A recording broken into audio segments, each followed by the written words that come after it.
Hello বন্ধুরা, কিছু মনে করো না। দেখো আজকে আবার ছাদে চলে এসেছি, কিছু করার নেই, এত ঠান্ডা পড়েছে, ছাদের রোদটা খুব ভালো লাগছে। আর এটাকে আবার ভুল করে কেউ ভেবো না আমি সানগ্লাস পরেছি, এটা কিন্তু আমার চশমা চেঞ্জার। যাই হোক, অলরেডি তোমরা খবর পেয়ে গেছো এই অনন্যা মণ্ডল আইডির, তার সঙ্গে আরও কিছু মণ্ডল আরও দুজন আইডি আছে, তারও খবর পেয়ে যাবে খুব শিগগিরই, তারও খবর পেয়ে যাবে। দেবস্থিতির ভিডিও তো অলরেডি তোমরা দেখে নিয়েছো।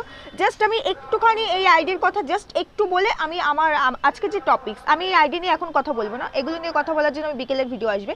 এই যে অনন্যা মণ্ডল কালকে লাস্ট ভিডিওতে আমাকে নয়, আমাকে তো থ্রেট করেছিলই, আমাদের বৃষ্টি রানীর ভিডিওতে কমেন্টস করেছিল আজকে আমাদের বাড়িতেও শিম রান্না হয়েছে, মাছের ঝোল হয়েছে শুধু ফুলকপি দিয়ে, আর তার সাথে এই শীষ পালং মাছের মাথা দিয়ে হয়েছে। আজকের মেনু তোমার সাথে মিলে গেছে আমাদের, খুব ভালো, ভীষণ ভালোবাসে তো, মানে অন্ধ ভক্ত বলা দূর, মানে দালালির জন্য বোধহয় কিছু খেয়েছে, মানে খেয়েছে বলছি কেন, একদম ডেফিনেট হয়ে বলছি। তারপর আরও একটা কমেন্টস করেছে, আর এই আবার অন্য কেউ কোনো কমেন্টস, মানে ওদেরকে কিছু জিজ্ঞেস করলে তারা আবার রিপ্লাই দেওয়ার জন্য 3টে মণ্ডল আছে, 3টে মণ্ডল, বাকি 2 মণ্ডলও আসবে, দাঁড়াও। আচ্ছা ছাড়ো তো বৃষ্টি, সবাই এখনকার দিনে ধোয়া তুলসী পাতা ভাবে নিজেকে, একমাত্র তুমিই খারাপ, এটাই প্রমাণ করতে চাইছে কিছু মানুষ। তাদেরও যদি ভেতরকার খবর খোঁজ নাও, অনেকের অনেক কিচ্ছা বেরিয়ে আসবে। তোমার ভিডিওগুলো আর কথাগুলো শুনতে খুব ভালো লাগে না অনন্যা মণ্ডল? আমি তো ভাবছি এই অনন্যা মণ্ডল আবার কোনদিন না ফাঁসে, ফেসেও যেতে পারে, অনেক কিছু চলছে ভেতরে, বুঝতে পারছো অনন্যা মণ্ডল? একটু সাবধান হয়ে যেও। এবার এই অনন্যা মণ্ডল আজ থেকে 7-8 মাস আগে বৃষ্টির ভিডিওতে কমেন্টস করেছিল, শোনো আমি সব পড়বো না, আমি জাস্ট একটা পড়বো, এটা আমার আজকে কন্টেন্ট নয়। আচ্ছা, জাস্টিস চাই, একটা ফ্যামিলিকে কমপ্লিটলি নষ্ট করেছে এই মেয়েটা, মানে বৃষ্টি, এটা অনন্যা মণ্ডল লিখেছে। চাইলে আমি স্ক্রিনশট দিয়ে দিতে পারবো, প্রয়োজন পড়লে জায়গা মতোও দেবো, বুঝেছো অনন্যা মণ্ডল? প্রয়োজন পড়লে জায়গা মতো দেবো, তোমাকে টানাও হবে, দালালি বেরিয়ে যাবে, সবার সব দালালি এবার বেরোবে। আচ্ছা, ফ্যামিলিতে 3টে ভাই, প্রথম ভাইকে বিয়ে করে, মানে অর্ণব মণ্ডলকে বিয়ে করে, ডিভোর্স করেছে, ডিভোর্স করেনি, ওটা তোমাদের গল্প সাজিয়েছে, ডিভোর্সটা হয়নি। সেকেন্ড ভাইয়ের সাথে ফিজিক্যাল সম্পর্ক, বৃষ্টি ওই একই বাড়ির সেকেন্ড ভাইয়ের সঙ্গে ফিজিক্যাল হয়েছে, সম্পর্ক ছিল, লোক জানাজানি হওয়ায় সেকেন্ড ভাই ড্যাশ করে, আমি আর কিচ্ছু বললাম না। আচ্ছা, 3 দিন আগে থার্ড ভাইকে বিয়ে করেছে, মানে 3 দিন আগে, মানে এটা 1 বছর মানে হ্যাঁ 13-14 মাস আগের এই কমেন্টসটা, মানে ওদের বিয়ে তো অ্যাকচুয়ালি হয়ে গেছে 1 বছর, না ওরা তো তখন অফিসিয়ালি কেউ জানতো না যে ওদের রেজিস্ট্রি হয়েছে, ওরা শিলিগুড়িতে চলে গেছে, না 1 বছর তো হয়ে গেছে, ওরা তো অ্যানিভার্সারিও করেছে। হ্যাঁ, সে আবার আরও একটা কমেন্টস করেছে, শোনো, নতুন বিয়ে করেছে, মানে প্রীতমকে নতুন বিয়ে করেছে, সেম ফ্যামিলির 3 নাম্বার ভাইকে, প্রীতমকে। সেকেন্ড ভাই ড্যাশ করেছে আজ থেকে 10 বছর আগে। ও বাবা, বিয়ের পর থেকে গিয়ে এই রাসলীলা চলতো নাকি বৃষ্টির? তাই তো মনে হচ্ছে এই মহিলার জন্য। আর ফার্স্ট ভাইয়ের সাথে ডিভোর্স হয়নি এখনো, এটা অনন্যা মণ্ডলের পার্ট। আমি তোমাদের শুধু বলে রাখছি, চোখ রাখবে চ্যানেলে, এই আইডি নিয়ে প্রিয়াঙ্কা, মুনমুন সব নিয়ে আমি বিকালে আসছি এবং ধামাকার সঙ্গে আসছি। এখন কিছু রিভিল করবো না, সময়টা সময় যাবে। এখন আমার কথা হচ্ছে কি, কালকে আমাকে অনেকে কমেন্টস করেছিলে তুমি একটা ফটো দিয়েই দাও না, একটা ফটো দাও, বোঝা যাবে তোমার কাছে প্রুফ আছে। নাও দিয়ে দিয়েছি বৃষ্টি আর অর্ণব মণ্ডলের বিয়ের ছবি। পারমিশনটা নিয়েছি, তোমরা একটু দেখে নাও ছবিটা, কালকে এখান থেকে মানে সরবে না, আমি স্টিকার মেরে দেবো, কারণ বাকি বাদ দাও, ওই সব জেনার লাভলি। আর এখানে আমি আমাদের দেবীর মুখটা কিছুটা একটু মানে ইয়ে করার চেষ্টা করেছি, কারণ আমারও আবার আইডি বাঁচানোর ব্যাপার আছে, তো আমি ভাবছি এটাকে স্টিকার মারতে হবে দেবীর মুখটাকে। যাই হোক, যেটা এবার তোমাদেরকে আমি বলি, তোমরা আমাকে কিছু কোশ্চেন করেছিলে, আমি অলরেডি আমার কালকে মানে আগে যে ভিডিওটা গেছে সেখানে কিন্তু উত্তর দিয়েছিলাম যে অর্ণব মণ্ডল কেন কোনো স্টেপ নেয়নি বা কিছু, তারপরে তোমরা প্রশ্ন করেছো, তারপরে আমি আজকে আবারও কথা বললাম, ভাবলাম ঠিক আছে তোমাদেরকে আরও একটু ডিটেলসে বলি, তোমাদের সুবিধার্থে আরও একটু ডিটেলসে বলার পারমিশন পেয়ে গেছি, মানে অনেক কিছু জানি, বলতে পারছি না, মানে অপারক। যে বললাম না, আমি আমার কাছে যেটা আছে সেটা যদি আমি রিভিল করতে পারতাম তোমাদের সামনে, জুতো নিয়ে তোমরা দৌড়ে চলে যেতে, এটুকু গ্যারান্টি দিয়ে বলে দিতে পারছি। মানে এর যে কীর্তি, মানে তোমরা আর থাকতে পারছে না, যে যেখানে আছো সেখান থেকে দৌড়ে চলে যেতে, এটাই হচ্ছে ঘটনা। চলো সব বলবে, তার আগে বলছি 2টো ইনফরমেশন কালকে আমি ভুল দিয়ে ফেলেছি। প্রথমত, আমার ওই ভুতুড়ে বাড়ির ভিডিওটা পোস্ট হওয়ার আধ ঘন্টার মধ্যেই ফোনটা আসে, এই জায়গাটা ভুল হয়েছে, একটু কারেকশন করে দিই।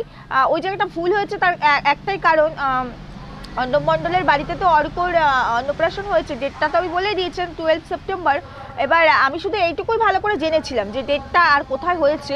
এবার মামা ভাতের যে বিষয়টা, ওর ওই ছবিগুলো যে মামা ভাত দিচ্ছে, বা দেখো মামাই তো ভাতটা দেবে।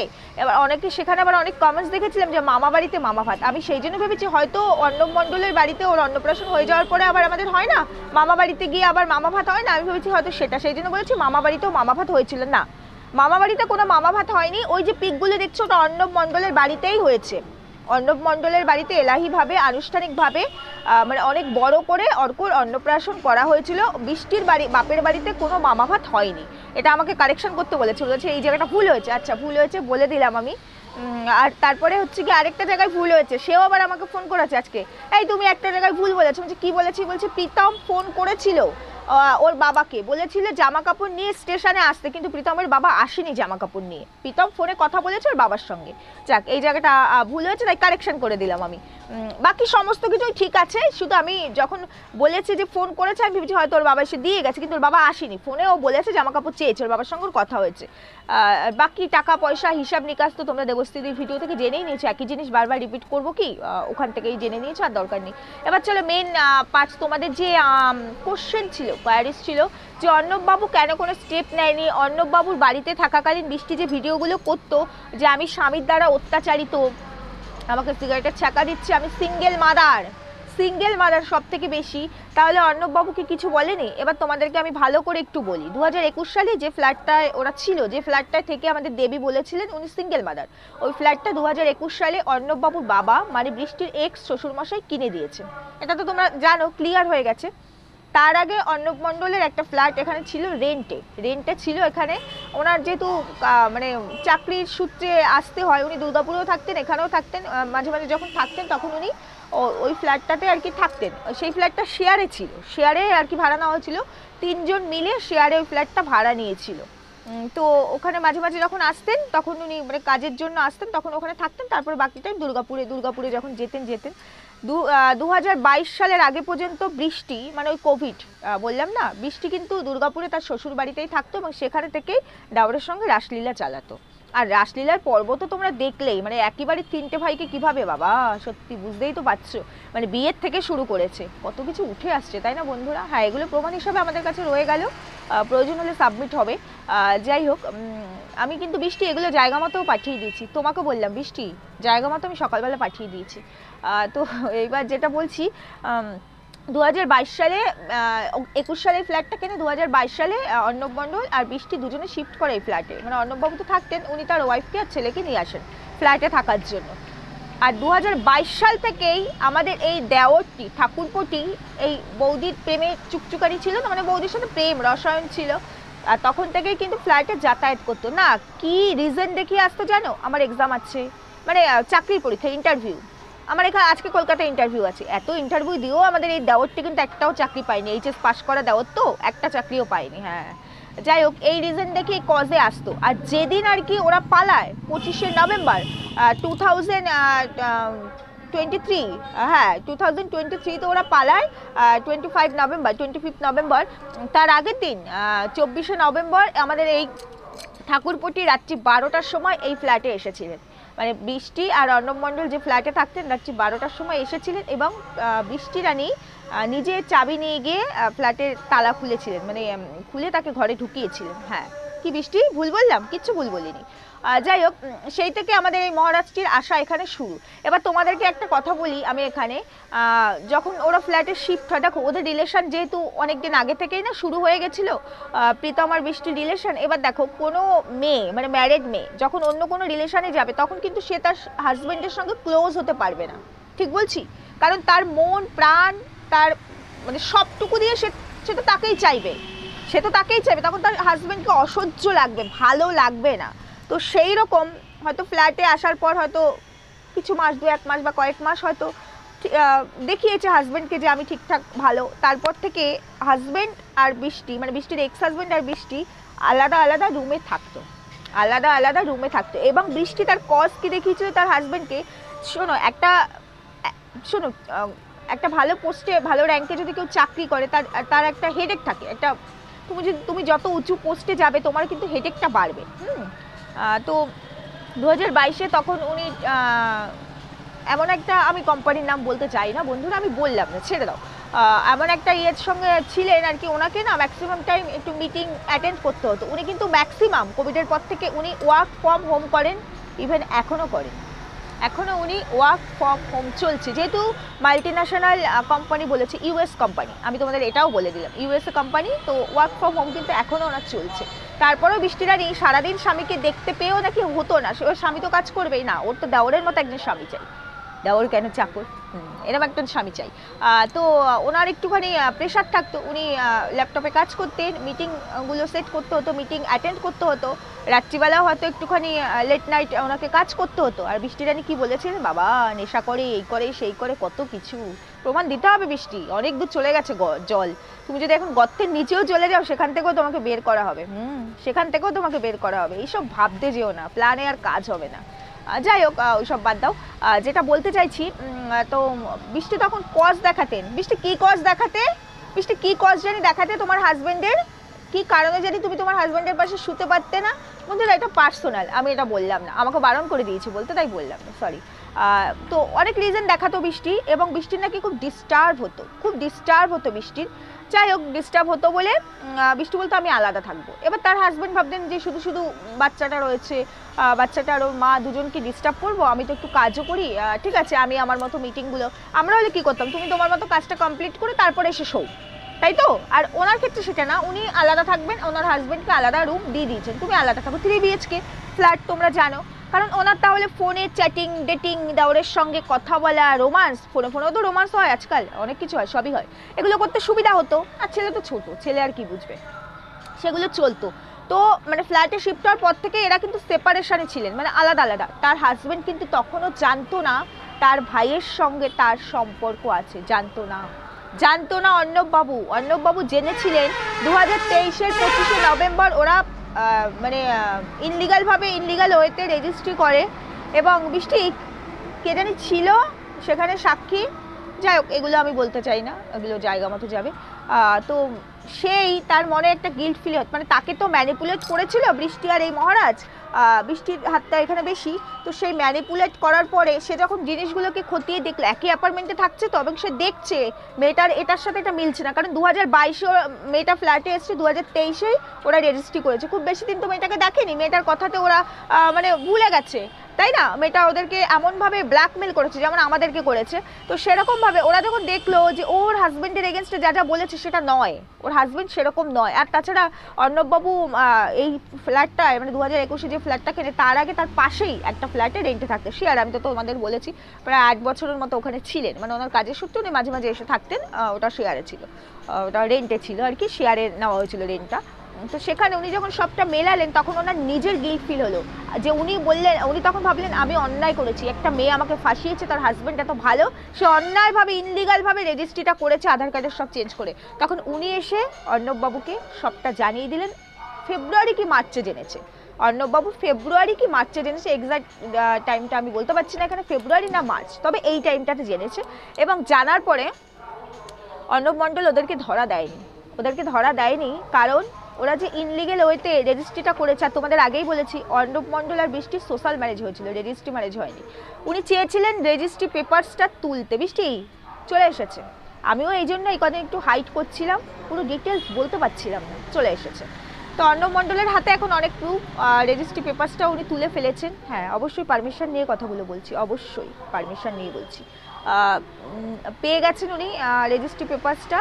তারপরে হয়তো ওনার অ্যাক্টিভিটিসের মধ্য দিয়ে বা উনি এমন কিছু একটা বলে ফেলেছেন বৃষ্টিকে, বৃষ্টি বুঝতে পেরে গেছে, অর্ণব মণ্ডল জেনে গেছে যে বৃষ্টি আর প্রীতম রেজিস্ট্রি করেছে।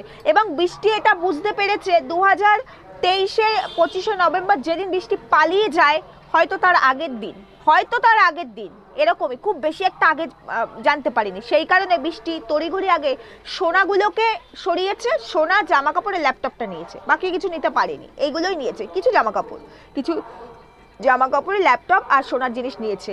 আর সেদিন ওরা যাচ্ছিল দুর্গাপুরের, সাথে অর্ণববাবুও ছিল। অর্ণববাবু বাচ্চাটার জন্য জল আর বিস্কিট আনতে গিয়েছিল, বাসে ওরা উঠেও পড়েছিল। প্রীতম মহারাজ 24 তারিখ রাতে ওই ফ্ল্যাটে 12টার সময় এসেছিলেন, কারণ পরের দিন ওরা পালাবে, ওদের প্ল্যান ছিল। সেটা তো অর্ণববাবু জানতেন না যে ওরা পালাবে। অর্ণববাবু নিয়ে যাচ্ছিলেন দুর্গাপুরে, হয়তো এটা নিয়ে সবার সঙ্গে একটু বসতেন, মিউচুয়ালি কিছু একটাতে আসতেন যে ওরা এইভাবে ইললিগালি রেজিস্ট্রিটা করেছে। উনি জানতে পেরেছেন। উনি কিন্তু জানতে পারার পর ওনার ফ্যামিলির কাউকেও জানায়নি, কারণ ফ্যামিলির লোক বৃষ্টি বলতে অন্ধ ছিল। বৃষ্টিকে ভীষণ ভালোবাসতো। আমি কালকেই তোমাদের বলেছি যে বৌমাকে এত ভালোবাসতো যে ছেলের সাথে পর্যন্ত কথা বলতো না বৌমার জন্য। তোমরা কালকের ভিডিওতেই শুনেছো। উনি জানাননি বাড়ির লোকজন কষ্ট পাবে বলে। উনি হয়তো ভেবেছিলেন বৃষ্টির বাড়ির লোককে জানাবো, এটা নিয়ে জানালে হয়তো উনি নিজে ঠিক করতে পারবেন। তখনও তো বোঝেনি বউ এত ডেসপারেট পালিয়েই চলে যাবে। তখন অব্দি হয়তো ওনার আশা ছিল বউ হয়তো এই রাস্তা থেকে সরে আসবে, হয়তো উনি ওনার সংসারটাকে বাঁচাতে পারেনি। যাই হোক, বৃষ্টি রানী পালিয়ে চলে যায় সেই দিন 25 তারিখ। পালিয়ে যাওয়ার আগের গল্প তো জানোই যে এর মধ্যে কার মাথা ছিল। এগুলো তো তোমাদের কালকের ভিডিওতে তো আমি বলেই দিয়েছি কার মাথা ছিল।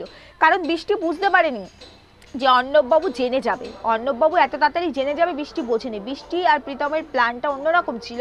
বললাম না, ওর মার সাথে কথা বলতো যে ওদেরকে এমন কেসে ফাঁসাবো ডিভোর্সের জন্য, আমি প্রচুর টাকা নেবো ওখান থেকে। ওর প্ল্যানটাই এটা ছিল যে ওখান থেকে টাকা নিয়ে ডিভোর্স নিয়ে বেরিয়ে এসে ও প্রীতমের সঙ্গে সংসার করবে। কারণ রেজিস্ট্রি তো ওরা আগেই করে নিয়েছে, রেজিস্ট্রির খবর তো কেউ জানবে না, তাহলে ডিভোর্স হওয়ার পর সংসার করতেই পারে, সেটা কোনো কথা না। কিন্তু ওই যে বলে ভগবানের মার দুনিয়ার বার, এই কারণে অর্ণব মণ্ডল চুপ করেছিলেন। এবার এই যে তোমরা যে বলছো না যে অর্ণববাবুর বাড়িতে বসে ও এই সমস্ত কথা বলতো, অর্ণববাবু কি জানতেন না? অর্ণববাবু জানতেন ও ভিডিও করছে, কিন্তু অর্ণববাবু কখনো এই সময় ইন্টারেস্টেড ছিল না। অর্ণববাবু কারো মানে এইসব সোশ্যাল মিডিয়ার সঙ্গে উনি কোনোভাবেই মানে ইনভলভ নয়। উনি এইসব ভিডিও দেখেন না। উনি জানতেন যে ওনার বউর একটা চ্যানেল আছে, ওনার বউ রান্না বান্না করছে, এইসব করছে, কিছু দেখাচ্ছে, কিন্তু এই ধরনের জিনিস যে করছে সেটা উনি জানতেন না, কারণ উনি ওই চ্যানেলে ঢোকেইনি কোনোদিনও।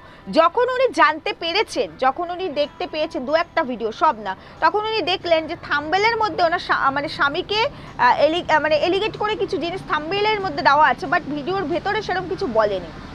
ভিডিওর ভেতরে বলা শুরু করেছে প্রীতমের সঙ্গে যখন চলে গেছে শিলিগুড়িতে, তখন অনেক বেশি স্ট্রংলি বলেছে। তার আগে বলেছে হ্যাঁ থাম্বনেলে অনেক মানে ওদের তো এটা খেলা, তাই না? ক্লিকবেট ওরা ভীষণ ভালো খেলতে পারে, তো এটা হচ্ছে ওদের একটা খেলা ছিল। তো সেখানে দেখো না, ওই যে রোগ নিয়ে, ক্যান্সার না টিউমার, ভিতরে কিন্তু ডাইরেক্ট বলছে না ক্যান্সার টিউমার। ঠিক সেরকমই আমরাও তো প্রথম থেকে দেখে এসেছি যে সিঙ্গেল মাদার, এই অমুক সমুক, ভেতরে কিন্তু অত ডিটেলসে বলছে না যে স্বামী এই করেছে, এত খারাপ অত খারাপ। এগুলো এই স্পর্ধাটা পেয়েছে প্রীতমকে বিয়ে করার পর। স্বামীকে তো আরো খারাপ বলতে হবে, আরো খারাপ করতে হবে, তখন অনেক কাহিনী, অনেক অমুক তমুক ভুতুরে কাহিনী, এইসব অনেক কিছু বলেছে। আর যেহেতু সব ভিডিও, কিছু কিছু ভিডিওতে বলেছিল বৃষ্টি রানী, কিন্তু সেই সব ভিডিও যেহেতু দেখেনি অর্ণব মণ্ডল, কারণ ওনার অত টাইম নেই, তাই উনি ওই মুহূর্তে দেখেনি। আর উনি যেই মুহূর্তে ওনার চোখে এগুলো পড়েছে যে বৃষ্টি এই ধরনের ভিডিও করছে, এই ধরনের কাজ করছে, সেই মুহূর্তে উনি এটাকে ধরা দেয়নি, উনি চুপ করে গেছিলেন। কারণ অলরেডি তখন বৃষ্টি আর প্রীতম রেজিস্ট্রিটা করে ফেলেছিলেন। উনি শুধু চুপ করেছিলেন রেজিস্ট্রি পেপারসটা ওনার হাতে আসার অপেক্ষা করার জন্য। উনি সবই জানতেন, বউ তো আলাদাই থাকছিল সেপারেশনে, আর এইসব জানার পর নিশ্চয়ই কেউ তার বউকে এতটা ভালোবাসতে পারবে না, একসঙ্গে থাকতে পারবে না। আর বৃষ্টি রানী তো থাকবেই না, প্রশ্নই আসে না। যা টাকাস কথা, তোমরা তো ভিডিওতে বুঝতেই পারছো। তাহলে আমি তোমাদেরকে ক্লিয়ার করে দিলাম যে অর্ণব মণ্ডল কি জানতো না, কেন অর্ণব মণ্ডল বৃষ্টিকে কিছু বলেনি। বৃষ্টির অর্ণব মণ্ডলের বাড়িতে বসেই ভিডিওগুলো করছিল, অর্ণব মণ্ডল কি টের পায়নি? সবই হয়েছে। বৃষ্টি এমন ভিজা বিড়ালের মতো থাকতো না, এমন ভিজা বিড়ালের মতো ব্যবহার করতো সবার সামনে। মানে ওই যে বলে না, মানে যে খারাপ হয় আর কি, সে তো মানুষকে ওইভাবে অ্যাট্রাক্ট করার চেষ্টা করে, তাই না? অভিনয়ের মাধ্যমে বৃষ্টি ঠিক সেটাই করতো। মানে এমনভাবে থাকতো ওই অ্যাপার্টমেন্টেও সবার সাথে, মানে ও খুব ভদ্র, খুব ভালো। ওদিকে ওই অ্যাপার্টমেন্টে আরও যে সমস্ত মানুষগুলো থাকতো, প্রত্যেকের সাথে প্রত্যেকের ঝগড়া বাঁধিয়ে দিয়ে আসতো। মানে কেউ কারো মুখ দেখবে না, প্রত্যেকটা কথা মিথ্যে বলে। মানে এই কথাগুলো কিন্তু তারা কেউ কাউকে বলেনি, এরকম একটা বাজে। মানে তাদের প্রত্যেকের ভীষণ রাগ এই বৃষ্টির ওপর। ঠিক সেম কাজটা শিলিগুড়িতেও করে এসেছে, যার কারণে এত মানুষ না উঠে আসছে, স্টেটমেন্ট দিতে পর্যন্ত রাজি হয়ে যাচ্ছে। তোমরা তো বুঝতেই পারছো। আর এই যে মুনমুন আর প্রিয়াঙ্কা, বৃষ্টি আমি এখন বলতে চাই না, থাক বন্ধুরা, ওইটার জন্য একটু ওয়েট করো, বিকেলবেলা আমি সব ক্লিয়ার করে দেবো। কথাও হয়ে গেছে আমি সব ক্লিয়ার করে দেবো, শুধু এইটুকু বলছি। বৃষ্টি এখনো বুঝতে পারিনি বৃষ্টি কত দূর হাত দিয়েছে। আর ওই যে বললাম, মাটির নিচে যদি এখন তুমি এই আমার কথাগুলো শোনার পর স্টেপ চেঞ্জ করবে, তো তুমি স্টেপ তো চেঞ্জ করবে, লাভ হবে না। মাটির নিচে ঢুকে গেলেও লাভ হবে না। আরও অনেক কথা আছে, আরও অনেক কথা আছে যেগুলো আমি এই মুহূর্তে বলতে চাইছি, বলতে পারবো না, মানে সেটা এই মুহূর্তে বলা উচিত না। হ্যাঁ, টাইম আসলে হয়তো সেগুলোও রিভিল করব, টাইম দিতে হবে আমাকে, টাইম দিতে হবে। কারণ ওই যে বললাম কিছু ওয়ে থাকে, কিছু কাজ চলছে, কাজগুলোকে চলতে দাও না কাজের মতো করে। তারপরে সময় যখন আসবে নিশ্চয়ই বলবো, নিশ্চয়ই বলবো তোমাদেরকে, সবটা বলবো। আর সবটা যখন জানতে পারবে তোমাদের কাছে পুরো স্ক্রিনটা ক্লিয়ার হয়ে যাবে। এখন সবটা বুঝতে পারছো না, কিছুটা কিছুটা বলছি, মানে কেটে কেটে কেটে কেটে অনেক জায়গা আমাকে চেপে যেতে হচ্ছে প্রয়োজনের স্বার্থে। তো বলবো, সবই বলবো, সবটাই বলবো। আর ওই যে বললাম যে দুটো জিনিস আমি ভুল বলেছিলাম, ভিডিও পোস্ট হওয়ার আধ ঘন্টা পরেই আমার কাছে ফোন চলে আসে, আর একটা ফোন আজকে সকালবেলা, সকালে না কালকে, হ্যাঁ কালকে রাত্রিবেলা তখন কটা বাজে একটা ফোন আসে, তখন একটা ভিডিও আমার পরের ভিডিওটা একটু লেট করে গিয়েছিল তাই না, ওটা মনে হয় কটা নাগাদ, 10টার পরে ফোনটা আসে। আর আরেকটা ফোন আসে আমার কাছে ঠিক 12টা নাগাদ, যে এই তুমি এই জায়গাটা প্রীতম কিন্তু, মানে ওর বাবা কিন্তু এসে দিয়ে যায়নি, এই জায়গাটা তুমি একটু ঠিক করে নিও, মানে বাবার সঙ্গে কথা বলেছে, তার প্রমাণ আছে যে ফোনে যে আমার জামা কাপড় দিয়ে যাও, কিন্তু ওর বাবা আসতে দেখিনি, মানে এসেছে কিনা আমরা দেখিনি, মানে দিয়ে যায়নি, কারণ ওর জন্য জামা কাপড়ও আমি নিজে গিয়ে কিনে দিয়েছি। এতটাও বলে দিলাম, আর কি বলবো তোমাদেরকে, কোথা থেকে আর সত্যি এনে বলবো। এবার তোমাদেরকে শুধু একটু একটা কথা বলতে চাই, এই যে জয় মুখার্জি, এর কথা আমি এর আগেও ভিডিওতে বলেছি, আবারও বলছি, কালকে এসে খুব বাজেভাবে তার রিয়াকশান, বাজেভাবে আমার ভিউয়ার্সদের কমেন্ট সেকশানে আমি রিপ্লাই করব। তোমার মতো মানুষের রিপ্লাই দেওয়ার কোনো দরকার নেই। আমি চাইলে তোমাকে এখান থেকে বসে কথার মাধ্যমে 4টে থাপ্পড় মারতেই পারি, কিন্তু সেই রকম নীতি আবার আমার নেই। আমি স্ল্যাং ইউজ করতে পারি না, রুডভাবে কথা বলতে পারি না ভেবো না, কারণ আমার ভিডিও আমি মনে করি 8 থেকে 80 সবাই দেখে, আমি সেরকমভাবেই ভিডিওটা তৈরি করার চেষ্টা করি, তাই আমি ওই ঔদ্ধত্যটা দেখাই না। কিন্তু সেটার মানে এই নয় যে আমি খুব নরম। তোমরা আমাকে এখান থেকে দেখে যতটা মনে করছো নরম, আমি ঠিক তার থেকে 100 গুণ বেশি শক্ত, বুঝতে পেরেছো? আর একটা কথা কিন্তু আমি শুরুতেই বলে দিয়েছি, আমি নিজের লড়াইটা লড়তে জানি, আমার কারো সাহায্যের দরকার হয় না, কারণ আমি যেটাই করি অনেস্টির সঙ্গে করি, সততার সঙ্গে করি। আর আমি একটা জিনিস জানি যে সততা দিয়ে কোনো কাজ করলে কেউ হারাতে পারে না। আজ পর্যন্ত আমি যেটা ফেস করে এসেছি, যারা ফাইট করেছি, কোথাও আমাকে মাথা নিচু করতে হয়নি, কোথাও নিচু করতে হয়নি, জয় কিন্তু আমারই হয়েছে। তাই এই জয় মুখার্জি দ্বিতীয়বার এসো না, নাহলে তোমার এই আইডিটা বাধ্য হবো আমি সাইবারে নিয়ে যেতে, বাধ্য হবো। ভদ্রভাবে তুমি একটা ছোট, অবশ্যই ছোট, তুমি আমাকে দিদি বলে ডাকো, সেই দিদি ডাক্তার জন্য শুধুমাত্র দিদি বলে ডেকেছিলে কোনো একটা সময়, প্রসপেক্টাস দিদি, ডক্টর দিদি, শুধুমাত্র দিদি ডাক্তারকে অসম্মান করলাম না বলে লাস্ট ওয়ার্নিং দিয়ে গেলাম। আমি তোমাকে কখনোই বলি না আমার ভিডিও দেখো, তুমি ওদেরকে ভালোবাসো, তাতে আমার তো কোনো অসুবিধা নেই। তুমি কেন, যাদের ভালো লাগবে সবাই দেখুক, ও চ্যানেল নিয়ে আমার কোনো সমস্যা নেই, পার্সোনালি ওদেরকে নিয়েও আমার কোনো সমস্যা নেই। আমার সমস্যা মিথ্যে নিয়ে, আমি কন্ট্রোভার্সি করি মিথ্যের মুখোশ খোলার জন্য। আমার সমস্যা যে অসুস্থ নয় সে নিজেকে ক্যান্সার কেন বলবে, আমার সমস্যা যার স্বামী এত ভালো কেন বললেও স্বামীর দ্বারা অত্যাচারিত, আমার সমস্যা স্বামীর সঙ্গে একই বাড়িতে থাকছি, স্বামীর টাকায় খাচ্ছি, স্বামীর টাকায় বিলাসিতা করেও কেন বললো সিঙ্গেল মাদার, আমার সমস্যা এই জায়গায়। তবুও এই স্বামী, সিঙ্গেল মাদার, এগুলো তো আমি ঢুকতাম না, ঢুকেছিলাম রোগে, রোগ থেকে এগুলোর মধ্যে আমাকে ঢুকতে হয়েছে, রোগটাকে বার করার জন্য। আর তোমাদেরকে আরেকটা জিনিস ধরিয়ে দিই, দেখো ভিডিও ধরে, ভিডিও তো দিনে আমি 4টা করে নিতে পারি, ভিডিও ধরে ভিডিও 4টে দিয়ে দিতে পারি, যাই না ওই সামান্য ওই জিনিসে, মানে ওই এখন যা যা জিনিস আসছে তার কাছে ওটা একদম ফেকি, ওটা দরকার নেই।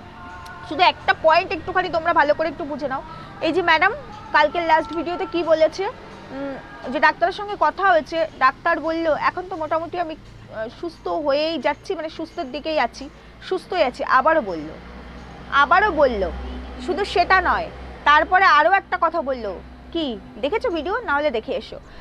ডাক্তাররা যেটা সন্দেহ করেছিলেন, খুব খারাপ একটা রোগ যেটা সন্দেহ করেছিলেন, সেটা যেমন হয়নি, মানে ও ফুলে যাচ্ছে, এখন ওর ঠোঁটটা কালো হয়ে যাচ্ছে, সেটা ক্লারিফিকেশন দিতে গিয়ে বলেছে যে খারাপ জিনিসটা ডাক্তার সন্দেহ করেছিলেন, তার মানে যে খারাপ জিনিসটা ডাক্তার সন্দেহ করেছিলেন সেটা যখন হয়নি, তার মানে টিউমার, ক্যান্সার, ক্লটিং কোনোটাই হয়নি বন্ধুরা, হয়নি।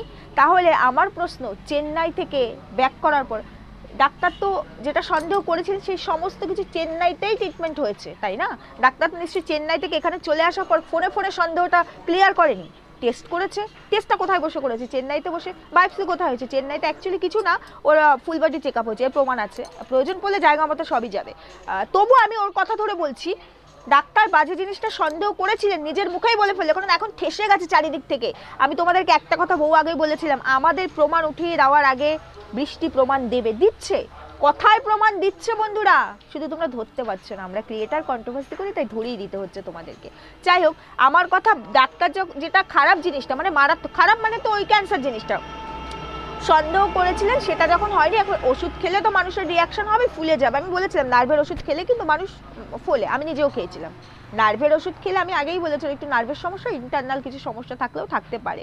তবে একটা কথা তোমাদের একটু অ্যাডভান্স বলে দিই, খুব শিগগিরই দুটো নিউজ জানতে পারবে, একটা গুড একটা ব্যাড। আর কিচ্ছু বলবো না, আর কিচ্ছু বলবো না, না সময় আসলে জানতে পারবে। না আমার থেকে নয়, জানতে পারবে আমার থেকে নয়, আর কিচ্ছু বলবো না, শুধু সময় দাও, তখন আরও অনেক কিছু বলবো, তখন আরও অনেক কিছু বলবো। এবার যেটা বলতে যাচ্ছিলাম, যে ডাক্তার যখন ক্যান্সার, ডাক্তার তো সন্দেহ করেনি, ওরা মানুষকে বোকা বানানো, মানুষকে সন্দেহ করিয়েছে।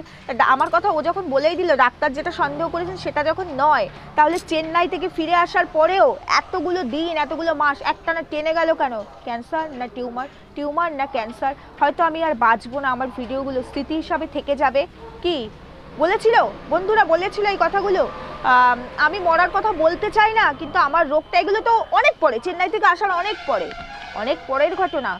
ডাক্তারের কথা অনুযায়ী আমার বডি পার্টস ড্যামেজ হয়ে যাচ্ছে, মাথার ক্লটিং চোখ থেকে বাস্ট হয়ে গেল। তার মানে এগুলো মিথ্যাবাদীর মুখোশ এখন খুলে যাচ্ছে। ডাক্তার বলেই দিয়েছে তার কিছু হয়নি, ওরা নিজেরাই বলছে। শুধু কথাগুলো একটু ভালো করে, মানে মন দিয়ে শুনে এখানে লাগাতে হবে, আর কিচ্ছু না। তাহলে ওরা আমাদেরকে বোকা বানালো কেন? শুধু এই প্রশ্নের উত্তর জয় মুখার্জি যাও নিয়ে আসো, তারপরে আমার কমেন্ট বক্সে আসবে। আমি বললাম না, জয় মুখার্জি নিয়ে এসো। ফেক আইডি তুলে দিয়ে গেলাম অনন্যা মণ্ডল, আরও 2 মণ্ডল আছে, নাম আমি নেব না, যেহেতু আমাকেও একটা সময় এরা কমেন্ট করতো, এখন আর নিলাম না। তারা বুঝতে পেরে গেছে, তা না তাদেরও হতে পারে, সব খুঁজে চলে আসবে। বলেছি না, মাটির তলায় ঢুকলে সেখান থেকে বার করে নিয়ে আসা হবে। অনেকে অনেক রকম চেটিং মেটিং দেওয়ার চেষ্টা করছে, কিচ্ছু লাভ হবে না, করুক, যার যেটা করার করুক। এই নিয়েও আমার কথা হয়েছে কালকে অনেকক্ষণ, যার সাথেই হোক না কেন কথা হয়েছে, আজকেও কথা হয়েছে। যাই হোক, আরও একটা হয়তো নিউজ আসবে খুব শিগগিরই। না, আমি ওই গুড নিউজ ব্যাড নিউজ বাদ দিয়ে, হয়তো এগুলো বাদ দাও, যখন এখন না বলাই ভালো, বেশি বলে ফেলি আমি কথা বলতে গিয়ে, মানে এক্সাইটেড হয়ে গিয়ে অনেক কিছু বেরিয়ে যায়, এতটা বের করা উচিত নয়। এটুকু ধরিয়ে দিয়ে গেলাম তোমাদেরকে যে কিভাবে বোকা বানিয়েছে, কিভাবে। আমি ওর পার্সোনাল লাইফ ছেড়েই দিলাম, রোগ নিয়ে আমাদেরকে ও আরও আজ থেকে দিন 10-12 আগেও পর্যন্ত বোকা বানিয়েছে, ও আর ওর দেওরটি বোকা বানিয়েছে। প্রেগনেন্সি রিপোর্ট নেই, মানে আর কোনো আপডেটও নেই। ক্যান্সার, টিউমার, ক্লটিং এখন নিজেদের মুখেই বেরিয়ে যাচ্ছে আর ফুলে যাচ্ছে। তার কারণ নার্ভের ওষুধই খাচ্ছে, নার্ভের ওষুধই হয়তো খাচ্ছে, অবশ্যই নার্ভের ওষুধ খাচ্ছে, মেডিসিন। নার্ভের ওষুধ খেলে ফুলে যায়, আর তার সঙ্গে খাওয়া দাওয়া তো একেবারে কম নয়। 2.5 জন মানুষের জন্য রান্না হয় এত এত, যেটা আমাদের মতো ফ্যামিলিতে হয়তো 2 দিনের রান্না, তাই না? আমরাও 2.5 জন মানুষ, আমরাও জানি কতটা রান্না করতে হয়। নেহাত খাওয়া দাওয়া, যায় খাওয়া দাওয়া কোনো কথা না, খেতেই পারে যে যেমন পারবে। আমার কথা সত্যি বলুক না, খাওয়াটা কি আছে, আমার পয়সায় আমি খাচ্ছি। মিথ্যে কেন? আমাদের কেন বোকা বানালো? আমাদেরকে রোগ নিয়ে কেন বোকা বানালো? যেখানে আমরা ওর জন্য এত ভেবেছি। আমার কাছে বহু কমেন্টস আসে, জানো তো, জানো ওর জন্য আমি মানসিক করেছিলাম, বড় মার মন্দিরে গিয়ে পুজোও দিয়েছি। কি খারাপ লাগে বলো তো? কত বয়স্ক মহিলারা বলে, মা এত খারাপ লেগেছিল, খুব কান্না করেছিলাম। আবার কেউ কেউ বলে আমি ক্যান্সার পেশেন্ট, কি কেঁদেছিলাম জানো মা ওর জন্য, খুব কেঁদেছিলাম, ঠাকুরের কাছে রোজ বলতাম মেয়েটাকে ভালো করে দাও, একটা বাচ্চা আছে। মানুষের ইমোশন নিয়ে কেন খেললো? শুধু পয়সার জন্য? তাহলে ভিক্ষা করতে পারতো না? এটাকে কি বলে? প্রশ্ন ছেড়ে দিয়ে গেলাম তোমাদের জন্য। বিকেলে ভালো আপডেট নিয়ে ধামাকার ভিডিও আসছে, আর কিচ্ছু বললাম না। টাটা, ভালো থেকো।